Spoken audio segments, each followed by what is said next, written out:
Jeannie Mai opens up about having kids. American television host Jeannie Mai, who is expecting her first child with rapper husband Jeezy in a matter of months, has come out to speak on why she changed her mind as regards having kids. Jeannie Mai, who has in the past made it clear about her intention never to have children, revealed this via her Instagram page, which she captioned, "The number one question I get asked is why did I change my mind? I, nor any woman, owes no one an explanation, but it took 32 years to learn how to first love myself, to heal wounds, to now build healthy love around me today, and I can't keep a gem that saved my life to myself." All right, take a look at this clip. I'm like having a surreal moment right now of talking about how I changed my mind. I would never have thought this was an episode, you know? The type of childhood and the type of freedom and love that we didn't always have as kids in someone new. I've never felt safe in my life. I've never felt that the people who I thought I could trust, I could actually trust. As a child, when you are taken from things that feel good and whole, it's hard to see anything being trustworthy moving forward. I realized that the reason why I didn't want to have kids is because that feeling when I was a kid was so real and so damaging, to the point that I'm 42 today still dealing with trust issues. I think the reason why I've always said I don't want to have kids is because I didn't trust myself to actually protect somebody else from that. Just so you know, Jeannie Mai and Jeezy tied the knot in March after they began dating in 2018. This is Jeannie Mai's second marriage, and she was previously married to Freddie Hayes for 14 years. But they divorced partly due to her not wanting kids. Rapper Jeezy, however, has never been married, but he is a father to 3 children. Okay. So, Honeypot, should you people rest now?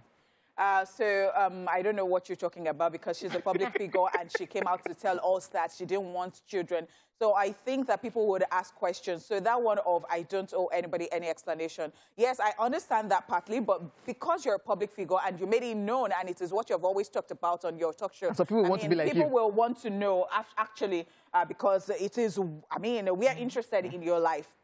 Okay, so I think I really understand, and we already agreed the other time that, of course, people can change their mind, and change is the only constant thing.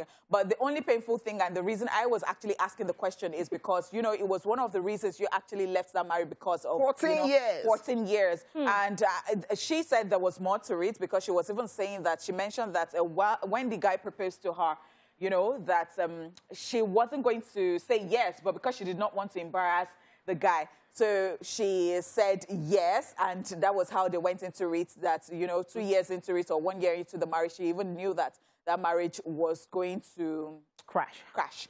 All right. And so she had always talked about, things that she grew up with, some kind of mental health, not being healthy, and the way she was treated, and all of this. So I think that sometimes those are the things that actually make people not want to have children, because maybe you don't want to bring children into the world and you're not able to take care of them. And people have choices in this. So, yeah, I know that in this climate, Nigeria, we are Africans, and so we think that maybe the reason for getting married is to have children. But the sole reason to get married is for companionship, I think so. I mean, perhaps. And, and maybe it is just strange to us and to some people, because sometimes you hear some Americans speak and you're like, are they from Nigeria? Okay. So now she has come out to explain to us. And it is our business at the end of the day. So, I mean, I like that she came out to explain, because, on the show, always like, don't put your business outside and now tell us that we will respect our privacy. We will not respect her. So I like that she actually came out and made this video. And then now listening to her, it actually now makes sense. It wasn't like she just woke up and just said, I'm not having kids. Even if she woke up and said she's not having kids, but then that's even okay. But like the fact that she's now explaining, like I see from a different perspective now. Because a lot of people are dealing with traumas that other people don't know about. And I think it's the same thing. It applies here in Nigeria as well. Because everybody just says, where's my child? Where's my grandchild? Am I okay? Ask me if I'm okay. Ask me if I can take care of my child. And that's why on the road, you see a lot of children coming to your window to knock, to beg. Those people weren't ready to have kids. Or they'll say, oh, your biological clock. I mean, I always say this, and I'll continue to say it. I answer to the God that is the author of time, not human beings' time. Oh, shit! La, la, la, la, la, la. But I'm happy for her, though. And then her also knowing that that relationship with her ex wasn't going to work. There was no point bringing a child into it. Do you see how she just very nicely... So I totally agree with you. I totally agree with you that because you see some people, I don't think, I mean, they are supposed to have children. I'm sorry. It's not cause. You know? It's not cause. Okay. Jeezy is a gangster, by the way. Yes, we are done with the entertainment news.